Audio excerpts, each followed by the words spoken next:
Joo, miltä tuntui? Ihan oli itsensä oloinen. Tällainen se on arjessakin, että hyppii päin ja nojailee, kun joku tulee puhumaan tai haukkuu. Keskustellaan muiden ohikulkijoiden kanssa, että hyvin tyypillistä siltä osin. Ei mitään yllätyksiä tullut sitten matkalla. No ei oikeastaan. Että kyllähän se nyt näkyy kuormittumaan jonkun verran, mutta tommonen se on ihan pienestäkin, että se on koko ajan. Näin. Et en nyt oikeastaan, en mä oikein odottanut mitään, kun ei tiedä, että niitä yhtään niin kuin, että ei ole ollut tämmöisissä tilanteissa sitten niin paljon kuitenkaan. Toi pimeä huoneen pönttöily nyt vähän nauratti lähinnä, että tarvittiin seinään päin, mutta ei se kummempaa. Joo. No, aloitetaan vaikka tuolta viimeisimmästä eli laukauspelottomuudesta, niin kyllähän se niihin pienesti reagoi, niin me merkattiin se tämmöiseksi kuin laukauskokematon. Eli että se ei ihan puhdas varma ole niissä laukauksissa. Mutta ei se lähtenyt sitten lisääntymäänkään se hermostuneisuus sen takia kokematon. Se on sitä temperamenttia, mikä sillä siinä kokee häiritsee myös tätä. Että se häröilee vähän sitä, tätä ja tota. Niin.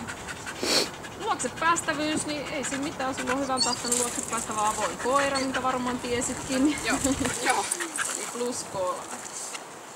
Ja sitten koiran kovuus, eli se muisti, mitä se jää muistaa nämä ikävät asiat, mitä täällä aiheutetaan matkan varrella. Niin kyllä sulla hieman pehmeä koira on, eli se muistaa kyllä ne, mutta et sä tarvitsenut sitä sen koommin missään vaiheessa kauheasti houkutella tai peräs vetää. Et kyllä se sitten tuli sun tukemana niistä ikävistä asioista.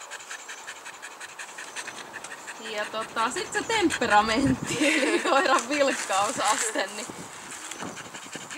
kyllä sitä jalkoja ja päätä vie aika vahvasti joka suuntaan ja jopa niinkin vahvasti, että se häiritsee sitä itteensä sitten ja keskittymistä näihin asioihin. Eli aina ei pysty siihen olennaiseen suoranaisesti keskittymään. Mielikuvitus vie vähän liikaa, niin -1A häiritsevä viitos.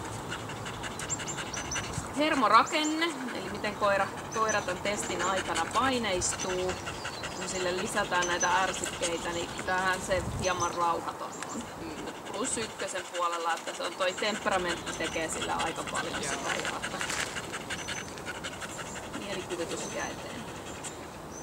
Taisteluhalu, eli miten se käyttää leukoja ja lihaksiaan tämän testin aikana. Niin tuossa alkuleikissä hän niin hienosti lähti mukaan keppileikkiin ja halusi sitä purra ja vääntää sitä vastaan, mutta sitten uhatessa niin ei kuitenkaan sitten sitä viimeistä puristusta sieltä tullut, mutta kivasti oli mukana ja kelkkaakin haasto sitten kropallansa, niin +2 kohtuullinen.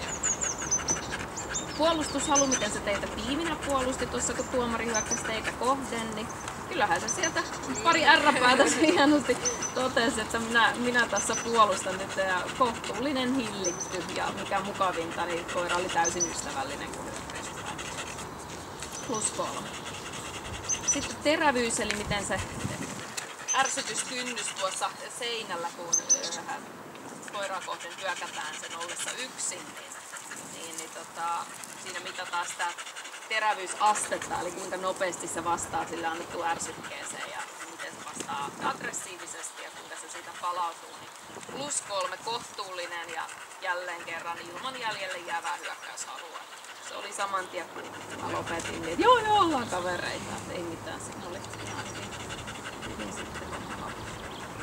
Koiran toimintakyky, miten se selvii tämän radan varrella, että niin ikään kuin koiran rohkeus, miten se yksin pystyy ratkaisemaan, kuinka rohkeasti nämä tilanteet oikea-aikaisesti, niin +1 kohtuullinen. Siinä, kuten huomasit, se törmäili seiniin, että ei ihan niin kuin ollut aina nenä auki siellä matka, tai ei kerennyt olla nenä auki, kun temperamentti vei niin paljon. Jalat vie. Niin. Ja tuossa kelkalla niin hetken pienet niijaukset siinä ja pari kierrosta ympäri, mutta sitten se otti hienosti kontaktin siihen kelkkaan ilman sulaa.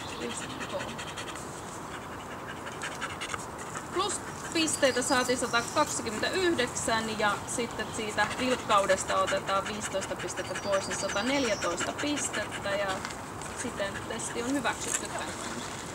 Hyvä. Oliko sulla kysymystä? Ei. Ihan mitä